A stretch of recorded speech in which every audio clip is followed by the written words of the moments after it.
Hello guys, ഇന്നലെ രാത്രി മുഴുവൻ ചുമ കാരണം നീരവനെ സ്കൂളിലേക്ക് വിട്ടിട്ടില്ലായിരുന്നേ. അതിന്റെ ഇടയിലാണ് നിയമോളും നിച്ചും കൂടെ സ്കൂൾ ബസ് കയറാൻ വേണ്ടി ഇതാ വന്ന് നിക്കണത്. ആളാകെ മാറിയിട്ടോ, പല്ലൊക്കെ പോയി നീളം വെച്ച് ആകപ്പാടെ ഒന്ന് മാറിയിക്കണു. നീരവന് സ്കൂളിലേക്ക് പോവാതെ തന്നെ പത്രാസില് അവരെ സ്കൂൾ ബസ്സിൽ കയറ്റാൻ വേണ്ടി അവനും കൂടെ വന്ന് നിന്നു. അങ്ങനെ അവര് കയറി പോയപ്പോ ഇവൻ വേഗം സീറ്റ് ബെൽറ്റ് ഒക്കെ ഇട്ട് വണ്ടി എടുത്തിട്ട് പാർക്ക് ചെയ്യാൻ പോവാണ്. അങ്ങനെ വണ്ടി എടുക്കുമ്പോഴും നല്ലപോലെ ചുമച്ചേർന്നു. കഫക്കെട്ടായിരുന്നു കേട്ടോ കൂടുതൽ. വേഗം കുറച്ച് ഉപ്പുമാവ് ഉണ്ടാക്കിയിട്ട് അവനെ മേല് വെച്ചിട്ട് ഹോസ്പിറ്റലിലേക്ക് പോവാനായിരുന്നു. മേലുകഴുകലൊക്കെ അതിന്റെ ഇടയിൽ നടത്തിച്ചിട്ട് പിന്നെ ആ മുക്കുറ്റിയൊക്കെ പൊട്ടിച്ച് കൊണ്ടുവന്ന് മുക്കുറ്റിക്കുറി തൊടുകയായിരുന്നേ. ചേട്ടുള്ള സമയത്ത് എന്തായിരുന്നു മഴ. അപ്പൊ നോക്കി 2 ദിവസമായിട്ട് ഒരു മഴ. ഇരവനും കൂടെ കുറി തൊട്ട് കൊടുത്തിട്ട് നമ്മൾ വേഗം ഫുഡ് അടിച്ചിട്ട് പിന്നെ ഇറങ്ങാനുള്ള പരിപാടി ആയിരുന്നേ. കൂടെ നമ്മുടെ ഫോട്ടോക്കെ ഉണ്ട് കേട്ടോ.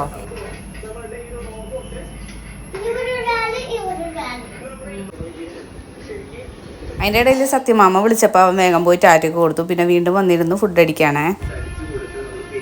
പിന്നെ അതാ വേഗം ഇറങ്ങുകയാണ് കേട്ടോ. ഒരു 10 മണിക്ക് ആവാറായിട്ടുണ്ടായിരുന്നു. ഈ ഒരു വീഡിയോ എടുത്ത് തരുമോ പറഞ്ഞ് നീരവൻ്റെ കയ്യിൽ ഫോൺ കൊടുത്തുട്ടാ. കുഴപ്പമില്ല, തരക്കേടില്ലാണ്ട് എടുത്തു തന്ന അങ്ങനെ അവനും തരാപാരം അങ്ങോട്ടും ഇങ്ങോട്ടും നടക്കണ ഒരു വീഡിയോ എടുത്ത് തരാൻ പറഞ്ഞു. അതുകൊണ്ട് എടുത്തു കൊടുത്ത് നമ്മൾ വണ്ടിയിൽ കയറി. ചടപ്പടേന്നായിരുന്നു എല്ലാം. വേഗം ഹോസ്പിറ്റലിൽ പോയി. ഇപ്പൊ കഴിഞ്ഞ പ്രാവശ്യത്തെ പോലെയല്ല, വലിയ തിരക്കൊന്നും ഉണ്ടായിരുന്നില്ല. 50 ആയിട്ടുണ്ടായിരുന്നു കേട്ടോ ടോക്കൺ നമ്പർ. നമ്മുടെ 168 അങ്ങനെ കുറച്ചു നേരം പുറത്ത് വെയിറ്റ് ചെയ്തു. പിന്നെ 160 കഴിഞ്ഞപ്പോൾ അങ്ങോട്ട് ഉള്ളിൽ കയറിയിട്ട് വെയിറ്റ് ചെയ്തു. പിന്നെ നമ്മൾ വേഗം ഡോക്ടറെ കാണിച്ചു. ഡോക്ടർ പറഞ്ഞത് ചെറിയ കഫക്കെട്ടുണ്ട്, ആന്റിബയോട്ടിക് ഒക്കെ തന്നിട്ടുണ്ട്. പിന്നെ ആവി പിടിക്കണം മിഷൻ ഉണ്ടോ ചോദിച്ചു. നമ്മുടെ വീട്ടിൽ ഉണ്ടായിരുന്നില്ല. അപ്പൊ അവിടെ തന്നെ ഒന്ന് പിടിച്ചോളാൻ പറഞ്ഞു. കഫക്കെട്ടായിട്ട് കുറച്ച് കുട്ടികൾ വേറെയും വന്നിട്ടുണ്ടായിരുന്നു. അവരും ക്യൂ തന്നെയായിരുന്നു കേട്ടോ ആവി പിടിക്കാൻ.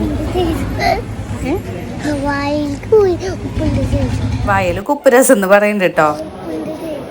അപ്പം ഞാൻ അതൊക്കെ ഒന്ന് ടേസ്റ്റ് മാറാൻ വേണ്ടി കുറച്ച് വെള്ളമൊക്കെ കൊടുത്തു. പിന്നെ അതാ വേഗം മരുന്നൊക്കെ മേടിച്ചു. മരുന്നുണ്ടായിരുന്നുള്ളൂ കേട്ടോ. അങ്ങനെ അതൊക്കെ മേടിച്ച് നമ്മൾ പോകുമ്പോൾ തലയിൽ തൊപ്പി ഉണ്ടായിരുന്നു, അത് പറന്നു പോയി. അതെടുക്കാൻ വേണ്ടി പാലത്തിൻ്റെ അവിടെ വന്ന് നിൽക്കാറുണ്ട്. കൊടുക്കടാ നീര് കൊടുക്കാന്ന് വെച്ചപ്പോൾ അതിന് മിക്സ് ചെയ്യാൻ വേണ്ടി തേനില്ല. അപ്പം തേനും കൂടെ മേടിച്ചിട്ട് പോകാമെന്ന് വിചാരിച്ചേ. സ്റ്റിക്കർ ഹുക്കും കൂടെ ആവശ്യമുണ്ടായിരുന്നു. അപ്പം അതും കൂടെ എടുക്കുകയാണ്. അപ്പം നീരവൻ്റെ കയ്യിൽ ഫോൺ കൊടുത്ത് അതൊന്ന് എടുത്തു തരാൻ പറഞ്ഞിട്ട് അപ്പം അവൻ്റെ ആണ് ഈ കലാവിരുദ്ധം. അതെടുക്കണ കണ്ടപ്പോൾ അവന് കണ്ണി കാണാതൊക്കെ ആവശ്യം വന്നു കേട്ടോ. അപ്പോൾ അവന് വേഗം ഞാൻ പിടിച്ചോണ്ടായി.